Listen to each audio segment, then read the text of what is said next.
नमस्कार, स्वागत है आपका। आप देख रहे हैं वर्ल्ड नाउ। मैं हूं आपके साथ विवेक शांडिल्य। वर्ल्ड नाउ में हम आपको दिखाते हैं दुनिया भर की हलचल। जैसे कि आपको पता है, दुनिया में इन दिनों हालात ठीक नहीं है और दुनिया से जुड़ी हर एक अपडेट, हर एक खबर से आपको रहना है बाखबर। आपको हम कराते हैं रूबरू वर्ल्ड नाउ में। वर्ल्ड नाउ में आज जो बड़ी खबरें हैं, सबसे पहले उस पर नजर डाल लेते हैं, फिर डिटेल से विस्तार से उन खबरों को जानेंगे। सबसे पहली खबर होगी ईरान से। ईरान की राजधानी तेहरान में एक बार फिर से मिलिट्री बेस के अंदर धमाके की खबर है। धमाके के बाद तुरंत बाद परिसर में मौजूद कारपेंट्री वर्कशॉप में आग भड़क गई, जिसने विकराल रूप ले लिया। हालांकि ईरानी समाचार एजेंसी मेहर के मुताबिक यह परिसर ईरान के मिलिट्री जॉइंट स्टाफ से जुड़ा हुआ है। घटना के बाद इलाके में अफरा तफरी मच गई। आग इतनी भीषण थी कि दूर दूर तक धुएं का गुबार नजर आया। पिछले एक हफ्ते में ईरान में एक के बाद एक सिलसिलेवार तरीके से कई धमाके हुए हैं। ये संयोग नहीं लगता है, ऐसा लगता है कोई बड़ा प्रयोग है। इसके पीछे अमेरिका और इजराइल के हाथ होने की आशंका भी जताई जा रही है। कभी सैन्य ठिकानों के पास धमाका, कभी रिहायशी इलाकों में धमाका, और बार बार इस तरह के धमाके बढ़ रहे हैं। एक ही सवाल है, क्या यह महज संयोग हो सकता है? वर्ल्ड नाउ में बात करेंगे ईरान की तैयारी की। अमेरिका और ईरान के बीच बातचीत पूरी तरह ध्वस्त हो चुकी है। डिप्लोमेसी फेल है, डील्स खत्म हो गई है और ईरान की खुली चुनौती है, दम है तो हमला करो, उसके बाद ईरान जवाब देगा। तेहरान अब सिर्फ बयान नहीं दे रहा है, पलटवार की बहुत बड़ी तैयारी कर रहा है। मिसाइलें तैयार हैं, ड्रोन्स तैयार है, सेना अलर्ट पर है, पूरे देश को हाई अलर्ट पर रख दिया गया है। मैसेज क्लियर है, पीछे हटने का सवाल पैदा नहीं होता। परमाणु समझौते से लेकर प्रतिबंधों तक हर मोर्चे पर अमेरिका की कूटनीति नाकाम साबित हुई है और हर मोर्चे पर ईरान का अपर हैंड नजर आया है। और इसी बीच वॉशिंगटन में हलचल तेज है, क्योंकि इजराइल के पीएम बेंजामिन नेतन्याहू सीधे अमेरिकी राष्ट्रपति डोनाल्ड ट्रंप से मुलाकात करने के लिए पहुंच गए हैं। मुद्दा सिर्फ ईरान का है। एक तरफ ईरान ताकत दिखा रहा है, दूसरी तरफ नेतन्याहू का डर साफ झलक रहा है। तो क्या अब टकराव तय है या आखिरी वक्त पर कोई बड़ा गेम होने वाला है? बताएंगे आपको इजराइल, अमेरिका वर्सेस ईरान की ये पूरी कहानी, और आखिरकार नेतन्याहू के अमेरिका दौरे की वजह क्या है। क्या इजराइल ईरान की तैयारियों से डरा हुआ है? वर्ल्ड नाउ में आगे बात करेंगे ट्रंप के जून अल्टीमेटम की। रूस यूक्रेन महायुद्ध के बीच एक तरफ जहां मोर्चों पर बारूद बरस रहा है, तो वहीं दूसरी तरफ कूटनीति की मेज पर शांति की एक सख्त डेडलाइन रख दी गई है। अमेरिका के राष्ट्रपति डोनाल्ड ट्रंप ने जून का अल्टीमेटम देकर दुनिया की राजनीति में हलचल मचा दिया है। रूस और यूक्रेन से कहा है कि जून तक जंग खत्म करके सीजफायर के मुद्दे पर आए, शांति के मुद्दे पर आए, वरना आगे ठीक नहीं होगा रूस और यूक्रेन दोनों के लिए। सवाल यह है, क्या ये जंग की आग के बीच शांति की तारीख तय की जा सकती है? और यह अल्टीमेटम यूक्रेन तो मान भी लेगा, लेकिन क्या इस अल्टीमेटम को रूस भाव देगा? क्या पुतिन इस अल्टीमेटम का लोड लेंगे? बड़े सवाल हैं, इसका जवाब तलाशेंगे वर्ल्ड नाउ में। फिर वर्ल्ड नाउ में बात करेंगे ओमान में ईरान अमेरिका के बीच चल रही न्यूक्लियर बातचीत खत्म हुई थी, लेकिन वॉशिंगटन से तेहरान पर सियासी बम गिरा दिया गया है। डोनाल्ड ट्रंप ने ईरान के तेल एक्सपोर्ट पर नए सैंक्शंस लगा दिए हैं। सवाल यह कि अगर बातचीत पॉजिटिव थी, जैसे कि ईरान दावा कर रहा था, तो फिर ट्रंप ने एक्शन क्यों लिया ईरान के खिलाफ? एक तरफ डायलॉग, दूसरी तरफ दबाव की राजनीति। क्या अमेरिका दोहरी चाल चल रहा है? और क्या अब खामनेई का गुस्सा अमेरिका ईरान टकराव को एक नए मोड़ पर ले जाएगा?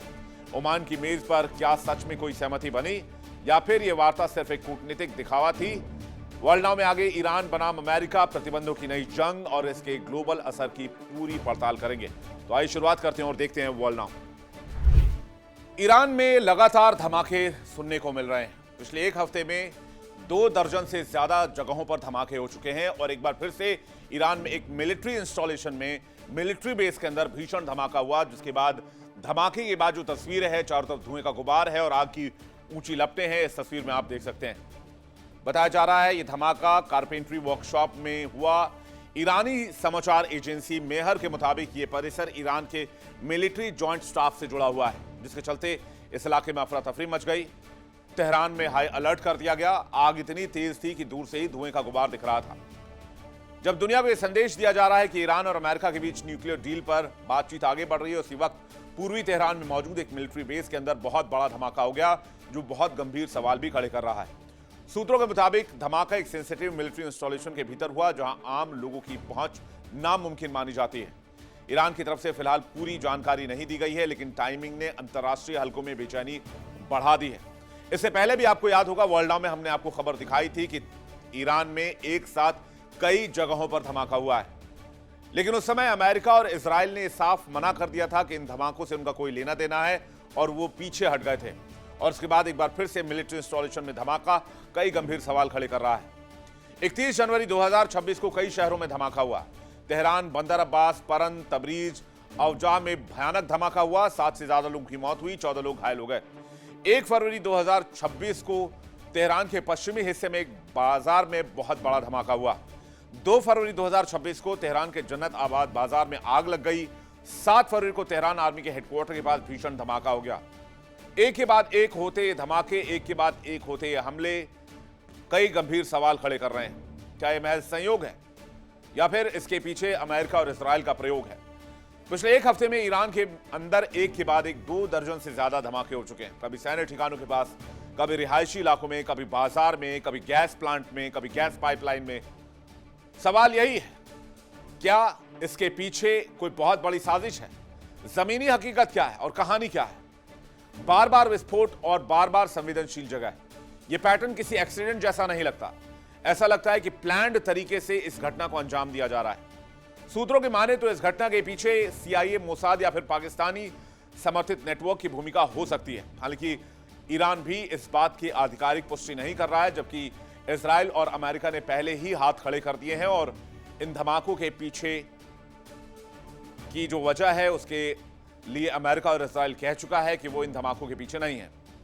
लेकिन ऐसा लगता है कि ईरान को अंदर से कमजोर करने की साजिश हो रही है। बता दें, ईरान मिडिल ईस्ट में सिर्फ एक देश नहीं बल्कि एक पावर बैलेंस का बड़ा खिलाड़ी बनकर उभरा है। परमाणु कार्यक्रम, इजराइल से टकराव और अमेरिका से पुरानी दुश्मनी, इन सब के बीच अगर ईरान के अंदर बार बार धमाके हो रहे हैं तो उसका मैसेज सिर्फ तेहरान के लिए नहीं है। एक्सपर्ट साफ कहते हैं कि यह हाइब्रिड वॉर का पैटर्न हो सकता है। बिना ऐलान, बिना सीधी जंग, अंदर से डर पैदा करने की रणनीति। ईरान में होने वाली इन घटनाओं को महज हादसा बताकर नजरअंदाज करना अब मुश्किल होता जा रहा है। हर विस्फोट, हर रहस्यमय हमला सीधे तौर पर इजराइल और अमेरिका की ओर उंगली उठाता है। हाल के महीनों में जिस तरह तनाव चरम पर पहुंचा है, उसने आम ईरानी नागरिकों की जिंदगी को डर और अनिश्चितता में धकेल दिया है और ईरान को युद्ध के लिए तैयार होने के लिए मजबूर कर दिया है। क्या यह हमले किसी छिपे हुए युद्ध का हिस्सा है, कोई हिडन एजेंडा है, या फिर किसी बड़े टकराव से पहले की चेतावनी? तेहरान की गलियों में खौफ महसूस किया जा सकता है, लेकिन सत्ता के गलियारों में खामोशी है और ईरान इसी खामोशी के बीच अपनी तैयारी को अंतिम रूप दे रहा है।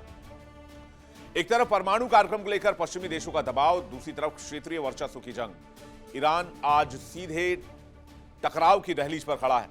यह जो तस्वीर आप देख रहे हैं पिछले हफ्ते की तस्वीर है, जहां पर ईरान में एक बहुत बड़े इलाके में धमाका हुआ था।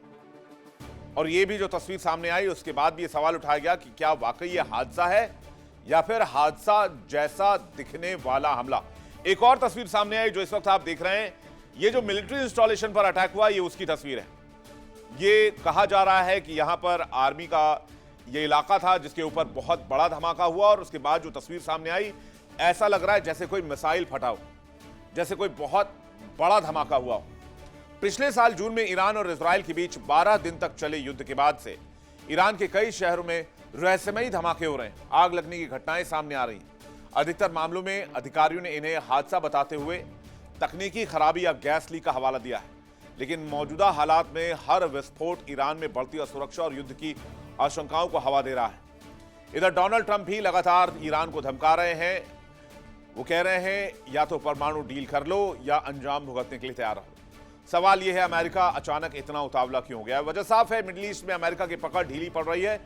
चीन और रूस ईरान के करीब जा चुके हैं और वॉशिंगटन को डर है कि दबाव नहीं बनाया गया तो खेल पूरी तरीके से हाथ से निकल जाएगा। सबसे बड़ी वजह तेल है। ईरान के ऑयल को अमेरिका कंट्रोल करना चाहता है क्योंकि ईरान के कच्चे तेल का एक बड़ा हिस्सा चाइना को आयात होता है और वो चाइना को घुटनों पर लाना चाहते हैं। तो अमेरिका क्यों पड़ा है ईरान के पीछे, जरा देखिए आप। अमेरिका को डर है कि ईरान न्यूक्लियर हथियार बना सकता है या फिर बना चुका है। मिडिल ईस्ट में दबदबा बढ़ाना चाहता है। ईरान, इराक, सीरिया, लेबनान और यमन में वर्चस्व बढ़ाना चाहता है ताकि ईरान समेत बाकी जो ऑयल के यहां पर प्रोड्यूसर हैं उनको कंट्रोल किया जा सके। अमेरिका और उसके सहयोगियों को ये तमाम देश जो हैं वो पसंद नहीं है। इजराइल की सुरक्षा, ईरान खुलकर इजराइल का विरोध करता है और अमेरिका इजराइल का सबसे बड़ा समर्थक कह लीजिए आप, या फिर अमेरिका और इजराइल एक तरह से माने तो एक देश की तरह ही रिएक्ट करते हैं। इजराइल की सुरक्षा अमेरिका हर कीमत पर करना चाहता है और अगर ईरान ने न्यूक्लियर बॉम्ब बना लिया तो ये इजराइल के अस्तित्व के लिए एक बड़ा खतरा होगा। और ये बात अमेरिका जानता है, इसलिए अमेरिका इजराइल की सुरक्षा के लिए भी ईरान को घुटनों पर लाना चाहता है। इसके अलावा तेल और समुद्री रास्ते पर अमेरिका का वर्चस्व हो जाएगा, कंट्रोल हो जाएगा। स्ट्रेट ऑफ होर्मुज से दुनिया का सबसे बड़ा तेल व्यापार होता है। ईरान की पकड़ अमेरिका के लिए ठीक नहीं है और इसी होर्मुज स्ट्रेट को भी अमेरिका कंट्रोल करना चाहता है। लेकिन इस कहानी में एक और किरदार है, इजराइल, जो ईरान का कट्टर दुश्मन है। इजराइल आमतौर पर ईरान के नाम पर सबसे पहले तलवार खींचता है और आज असामान्य रूप से खामोश है। ना कोई सैन्य चेतावनी, ना कोई आक्रामक बयान। सवाल उठता है, क्या इजराइल पर्दे के पीछे से अमेरिका की रणनीति का हिस्सा बना हुआ है, या फिर उसे पता है कि अगली जंग सिर्फ ईरान से नहीं होगी, पूरे इलाके से होगी। मिडिल ईस्ट वर्सेस इजराइल भी हो सकता है। हकीकत यह है कि अमेरिका धमकियों से डर पैदा करना चाहता है, बिना युद्ध लड़े डील करना चाहता है और इजराइल इंतजार कर रहा है सही मौके का, सही आदेश का। क्योंकि अगर जंगी चिंगारी भड़की तो आग सिर्फ तेहरान तक सीमित नहीं रही, पूरा मिडिल ईस्ट इसके चपेट में आएगा। ईरान में धमाके, इस बीच ये तमाम जब घटनाक्रम चल रहे हैं जो अभी हमने आपको बताया, और इस बीच ईरान में सिलसिलेवार तरीके से धमाके, क्या ये सिर्फ धमाके हैं या फिर ग्लोबल इंटेलिजेंस गेम का एक बड़ा हिस्सा? उंगलियां सीधे तौर पर जाती हैं सीआईए और मोसाद पर। सवाल यह है कि ये एजेंसियां कैसे ऑपरेट करती हैं। रक्षा जानकार मानते हैं कि सीआईए के ऑपरेटिव्स, मोसाद के ऑपरेटिव्स ईरान में बड़ी संख्या में मौजूद हैं और बहुत अंदर तक मौजूद हैं। और आपको बता दें, सीआईए या फिर मोसाद खुलकर ऑपरेट नहीं करते ईरान में, खुलकर युद्ध नहीं लड़ते। तो सबसे पहले समझिए सीआईए क्या है, किस बला का नाम है।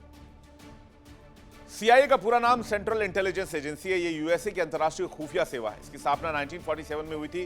इसका मुख्यालय लैंगली, वर्जीनिया, अमेरिका में है। इसका मकसद है विदेशों में जासूसी और सूचना जुटाना, राष्ट्रीय सुरक्षा से जुड़ी खुफिया रिपोर्ट तैयार करना, गुप्त ऑपरेशन चलाना, कोवर्ट ऑपरेशंस।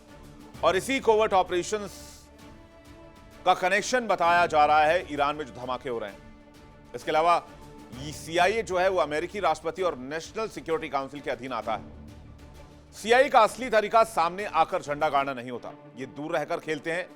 जमीन पर उतरने की जगह लोकल ग्रुप्स, मिलिशिया और नेटवर्क को आगे करते हैं, पैसा देते हैं, ट्रेनिंग कराते हैं। सबसे खतरनाक हथियार इनसाइडर, एक वायरस, एक कोड और पूरा इंफ्रास्ट्रक्चर ठप, बिना गोली चले कंप्लीट तबाही। अब उस एजेंसी का नाम भी सामने आता है जिसका नाम सुनते ही ईरान की नींद उड़ जाती है। इजराइल की खुफिया एजेंसी मोसाद। और मोसाद का नाम सुनते ही बड़े बड़े देशों के छक्के छूट जाते हैं। एक ऐसी एजेंसी जो दिखती नहीं है लेकिन इसके कारनामे ऐसे हैं कि इनके कारनामों से पूरा इतिहास पटा पड़ा हुआ है। पूरा नाम है institute for intelligence and special operations. Mossad Israel की खुफिया एजेंसी है। स्थापना 1949, हेडक्वार्टर तेल अवीव के पास। मोसाद काम कैसे करता है? ह्यूमन इंटेलिजेंस पर काम करता है, लोगों और नेटवर्क से जानकारी हासिल करता है, जुटाई गई सूचनाओं का विश्लेषण करता है, गुप्त पहचान और सीमित टीम के साथ कोवर्ट ऑपरेशंस चलाता है, सेना, आईडीएफ, शिनबेत और सहयोगी देशों के साथ काम करता है, सीधे प्रधानमंत्री को रिपोर्ट करता है। इजराइल में इसका काम है देश के दुश्मनों की पहचान करो, उस खतरे को जड़ से खत्म करो, और वो भी जो कोवर्ट ऑपरेशंस मोसाद करता है वो दुश्मन की धरती पर करता है। मोसाद का तरीका सीधा नहीं है बल्कि दिमाग से खेलना है। खुफिया नेटवर्क, फर्जी पहचान, सालों की प्लानिंग होती है और जब वार होता है तो दुनिया को पता चलता है कि ये वार मोसाद की तरफ से हुआ है, लेकिन जब तक दुनिया को पता चलता है तब तक ये काम खत्म हो चुका है। इतिहास गवाह है, नाजी अपराधी आइखमान की गिरफ्तारी हो या फिर दुश्मन वैज्ञानिकों पर नजर, मोसाद ने बार बार दिखाया कि असंभव, इम्पॉसिबल उनकी डिक्शनरी में नहीं है। मोसाद न सिर्फ एक एजेंसी है बल्कि एक सोच है। पहले जानकारी, फिर रणनीति और आखिर में ऐसा एक्शन जिसकी गूंज पूरी दुनिया में सुनाई दे, इजराइल के दुश्मनों को सुनाई दे। और इसलिए आज जब ईरान में जगह जगह धमाके हो रहे हैं तो कयास ये लगाए जा रहे हैं कि इसका कनेक्शन कहीं ना कहीं मोसाद से जुड़ा हो सकता है या फिर सीआईए से जुड़ा हो सकता है। हालांकि ईरान ने इस बारे में कोई आधिकारिक पुष्टि नहीं की है, जबकि अमेरिका और इजराइल दोनों ने इन धमाकों के पीछे अपना हाथ होने से इनकार किया या फिर किसी भी तरह के कनेक्शन से साफ इनकार किया है। लेकिन कोवर्ट ऑपरेशंस ऐसे ही चलाए जाते हैं जहां कोई नाम नहीं होता, कोई गवाह नहीं होता, कोई जिम्मेदारी नहीं लेता है, लेकिन दुश्मन देशों के अंदर नुकसान बड़ा होता है। और ईरान में जब एक के बाद एक लगातार धमाके हो रहे हैं तो सवाल उठना लाजमी है।